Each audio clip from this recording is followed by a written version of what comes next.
Ya, DPR Amerika Serikat mengesahkan rancangan undang-undang yang akan menjatuhkan sanksi kepada Pengadilan Kriminal Internasional atau ICC Rabu waktu setempat.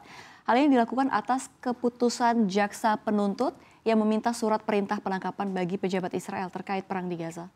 Mengutip Reuters, hasil pemungutan suara menghasilkan 247 berbanding 155. Secara rinci ada 42 anggota Partai Demokrat bergabung dengan seluruh anggota dari Partai Republik mendukung aksi tersebut. Dalam putusannya, sanksi ini akan menjatuhkan kepada orang-orang yang terlibat dalam penuntutan ICC kepada Amerika Serikat dan Israel. Sanksi ini juga akan memblokir masuknya pejabat ICC ke Amerika Serikat, mencabut visa Amerika Serikat, dan membatasi mereka melakukan transaksi properti di Amerika Serikat.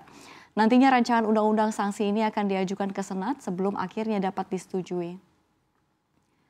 Berbeda dengan DPR, Senat dikuasai oleh Partai Demokrat yang menjadi sekutu dari Presiden Joe Biden.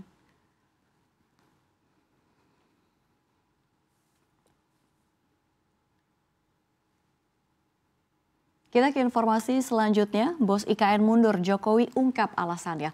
Presiden Joko Widodo buka suara mengenai alasan mundurnya Bambang Susantono dan Doni Rahajo sebagai kepala dan wakil kepala otorita IKN. Menurutnya itu merupakan alasan pribadi. Ia mengatakan saat ini juga sudah memberikan posisi baru kepada Bambang Susantono untuk mengurus kerjasama internasional untuk IKN.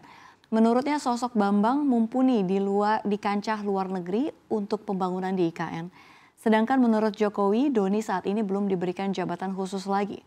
Lebih lanjut, Jokowi pun tidak khawatir dengan mundurnya Bambang dan Doni akan berdampak pada uang masuk dari investor asing.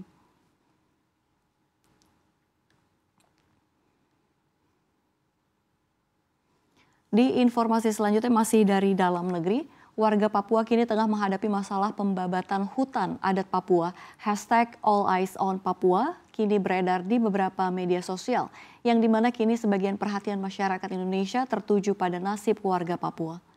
Masyarakat adat Papua menolak rencana pembabatan hutan seluas 36.000 hektar. Hal itu karena hutan adat adalah sumber penghidupan utama bagi masyarakat adat. Gugatan kini masuk ke tahap kasasi sekaligus menjadi harapan terakhir bagi masyarakat adat Papua dalam mempertahankan hutan adat mereka.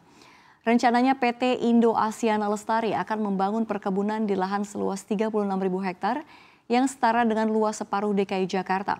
Suku Awyu dan suku Moi menjadi yang paling terdampak atas hal ini. Sebelumnya menurut data Kementerian Lingkungan Hidup dan Kehutanan per awal Juni 2024, pemerintah telah mengakui hutan adat Papua sebesar 39.507 hektar yang terdiri dari wilayah Papua 23.208 hektar dan Papua Barat 16.299 hektar.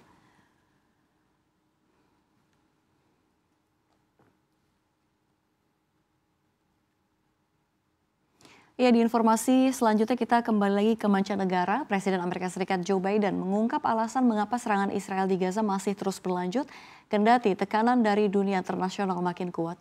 Biden mengatakan bahwa mitranya dari Israel, Benjamin Netanyahu, mungkin mengulur-ngulur perang di Gaza sebagai upaya mempertahankan kekuasaan. Biden mengatakan dalam wawancaranya tidak jelas apakah tindakan Israel merupakan kejahatan perang. Tuduhan yang dibuat oleh Pengadilan Kriminal Internasional ketika mengeluarkan surat perintah penangkapan untuk beberapa pemimpin Israel. Berbicara pada Selasa waktu setempat minggu lalu setelah wawancara tersebut dipublikasikan, Biden kembali mengakui tekanan yang dihadapi Netanyahu ketika ditanya apakah Perdana Menteri tersebut bermain politik dengan perang di Gaza. Biden mengatakan tidak, menurutnya Netanyahu mencoba menyelesaikan masalah serius yang dialaminya. Biden mengatakan kembali Netanyahu berada di bawah tekanan yang sangat besar terhadap para sandera sehingga dirinya siap melakukan apa saja untuk mendapatkan kembali para sandera.